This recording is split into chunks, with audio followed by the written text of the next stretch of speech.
Because negotiation pauses progress. And guess what? The progress in this story I'm getting ready to tell you might not be what you were looking to get out of the deal that you're negotiating in, but something was still happening.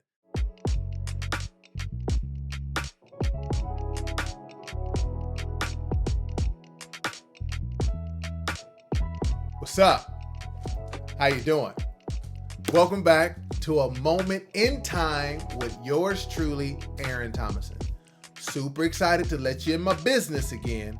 I need you to be gracious because I think it's an embarrassing story.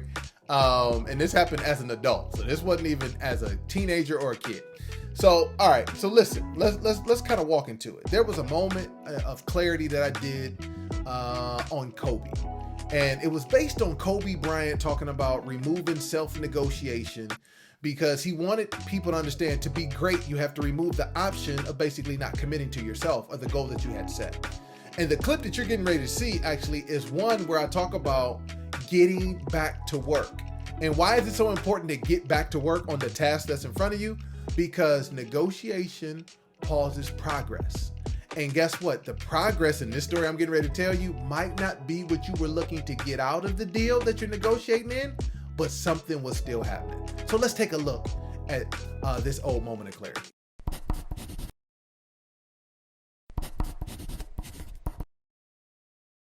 Get back to work.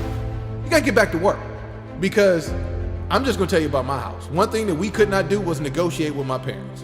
And one of the reasons why they didn't want you to negotiate, when they heard the butt mama or the butt dad, they knew there was no progress getting made because we're standing still trying to figure out what the new path forward is. And my parents had already spoken and said what the path forward was. So if we're gonna actually remove the option of self-negotiation, you gotta get back to work. All right, now listen, I'm talking about, get back to work, right? So I want to tell you something. Like, since I graduated from college and some years ago, tell you all my business. But I was an athlete, played basketball. My playing weight was 235. The heaviest I had been was like 245, but that was in the off season packing on muscle. But 235 was my playing weight at 6'8". And so since post college, I've ranged from anywhere between 239 all the way up to almost 280. I think it was like 277, 278. So in between that range right there, you see that's a wide range. That's like a 40-pound range. And guess what?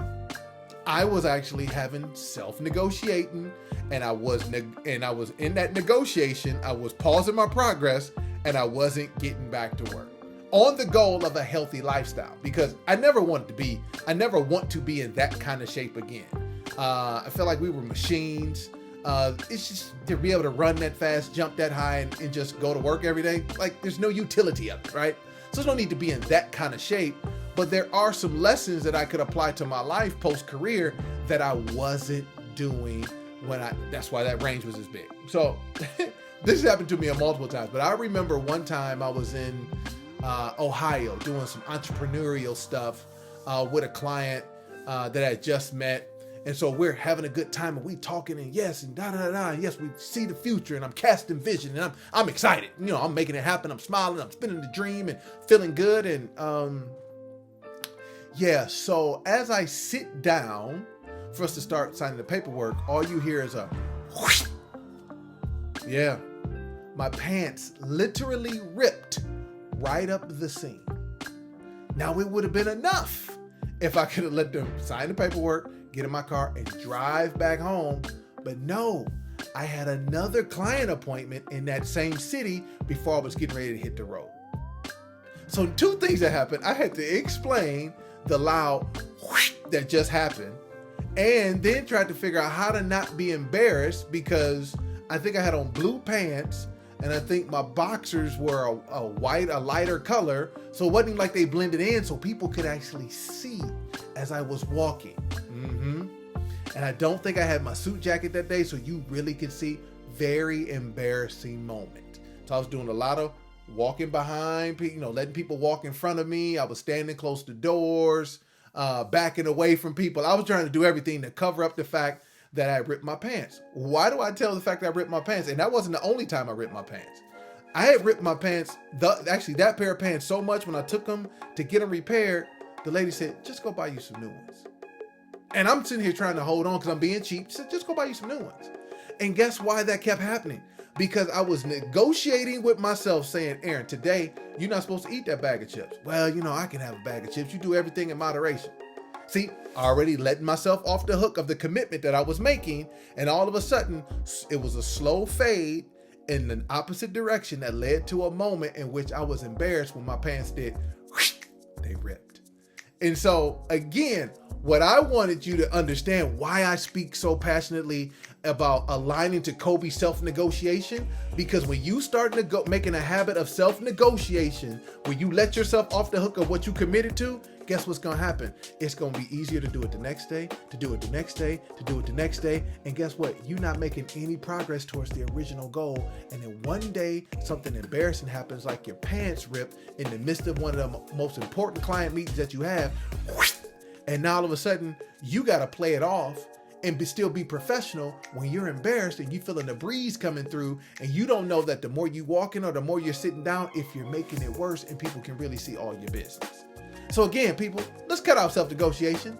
Let's be committed to the goal and work on it every day a little bit. Because just as you can a slow fade in the wrong direction to be embarrassed, you can actually do a little bit every day to show up in a space that you ultimately intended to do, and you did it a little bit at a time. I appreciate you being gracious because I let you in my business in this moment in time. Tell a neighbor or friend, please don't be selfish. Remember, we're all imperfect, trying to get better. And remember, as we are getting better, it doesn't mean that you weren't already good.